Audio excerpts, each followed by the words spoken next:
Breaking news from around your world on this Friday, August 23rd, 2019. I'm Larry Rice. President Donald Trump called on U.S. companies with operations in China to consider an alternative place to do business after Beijing announced a series of retaliatory tariffs Friday.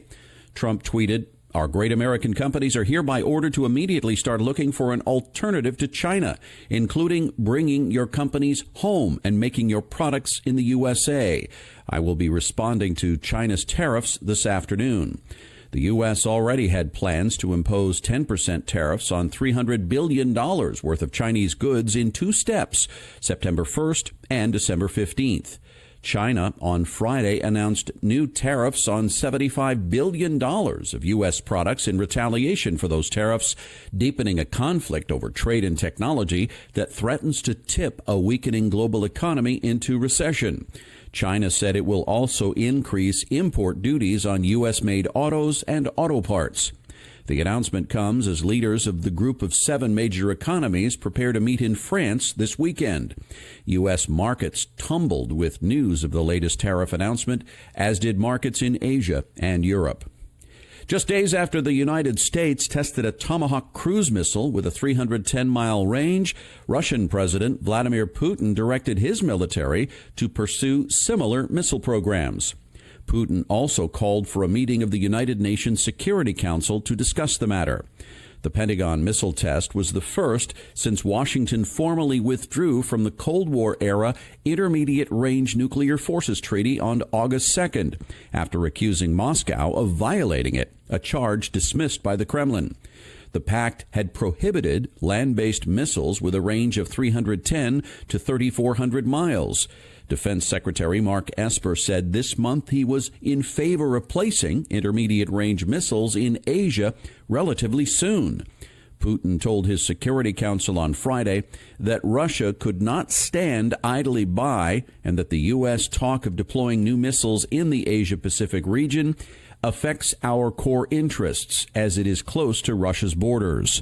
Putin also complained this week that the U.S. was now in a position to deploy its new land-based missile in Romania and Poland. Despite his order, Putin said Russia remained open to talks with the U.S. aimed at restoring trust and strengthening international security. The United States has said it has no immediate plans to deploy new land-based missiles in Europe. Brazil's President Jair Bolsonaro said on Friday he may mobilize the army to help combat fires sweeping through the Amazon rainforest as international condemnation and pressure mounted for tough action to quell the unfolding crisis. Having first dismissed the fires as natural, then blaming non-governmental organizations without evidence for lighting them, Bolsonaro struck a more serious note on Friday, saying he would summon top cabinet members to tailor a response. Environmental groups and researchers say the dozens of fires destroying large sections of the Amazon were almost all set by humans, as cattle ranchers and loggers try to take over the land.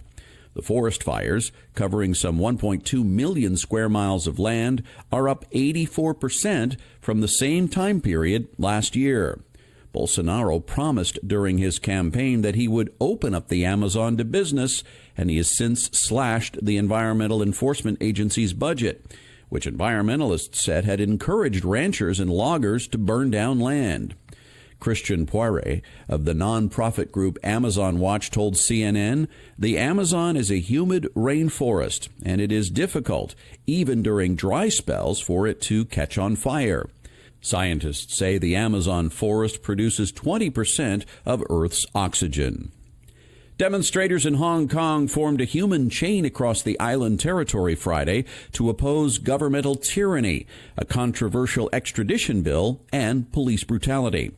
Organizers said the Hong Kong Way protest was aimed at showing solidarity against the issues, which have been met with repeated demonstrations over the last several weeks, some violent and some nonviolent. The event was not approved by police, who have said previously they disapprove of activity that blocks transportation or disrupts social order. Organizers said the human chain was inspired by a similar demonstration in 1989, when 2 million people linked across Estonia, Latvia, and Lithuania amid the crumbling Soviet Union. They used internet forums and telegrams to rally activists along the 24-mile chain in Hong Kong. Protests opposing the extradition bill have been going on since June.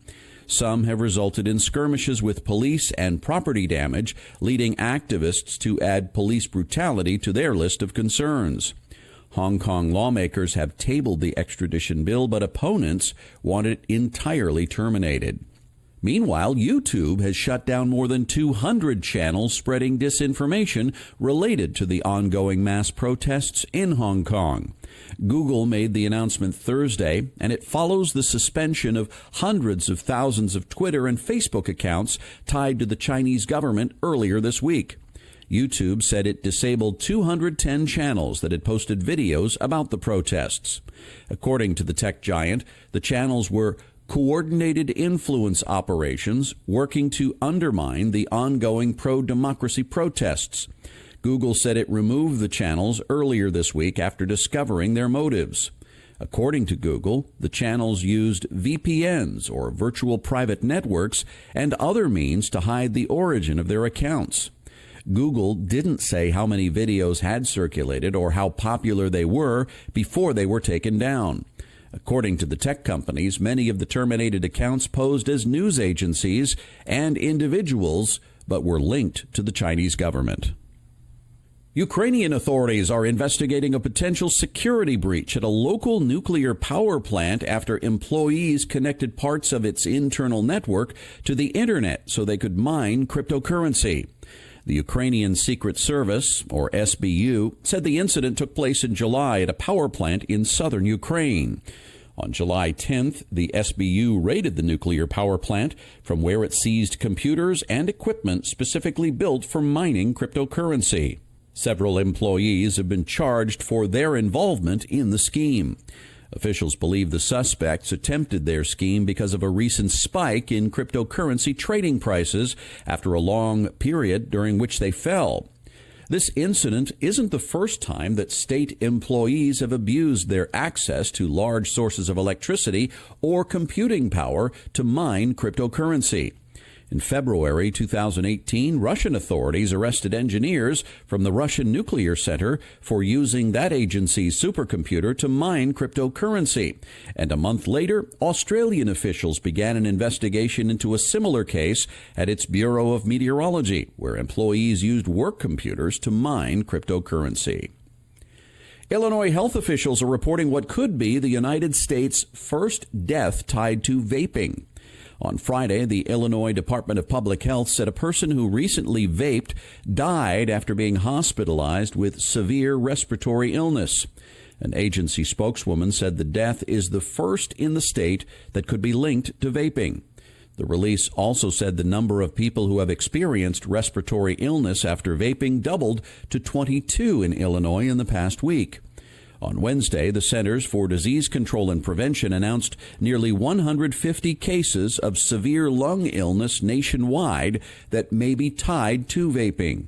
Until Friday, the CDC said no deaths associated with vaping had been reported. Officials in Washington state have opened an investigation after employees at 3 grocery stores reported finding more than $1 million worth of cocaine that was hidden in boxes of bananas. According to investigators, employees were opening a box of bananas and found 22 kilos of cocaine worth more than $500,000 on the street. The contraband was first reported at a Safeway in Woodinville, about 20 miles northeast of Seattle.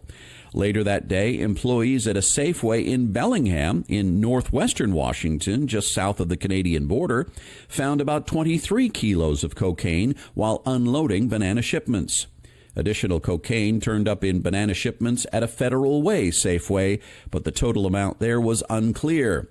The Drug Enforcement Agency, or DEA, is handling the investigation, but the origin of the cocaine remains a mystery.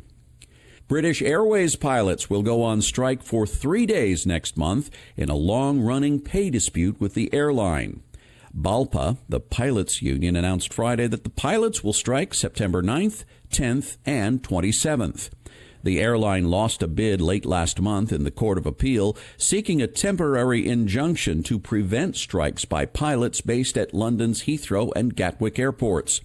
The union accuses Britain's flag carrier of making massive profits at the expense of workers who made sacrifices during hard times. British Airways said the union is destroying the travel plans of tens of thousands of our customers with this unjustifiable strike action. The airline says it is pursuing every avenue to avoid industrial action. And that's your update for this Friday, August 23rd, 2019. I'm Larry Rice. Thanks so much for listening, and I hope you have a wonderful weekend.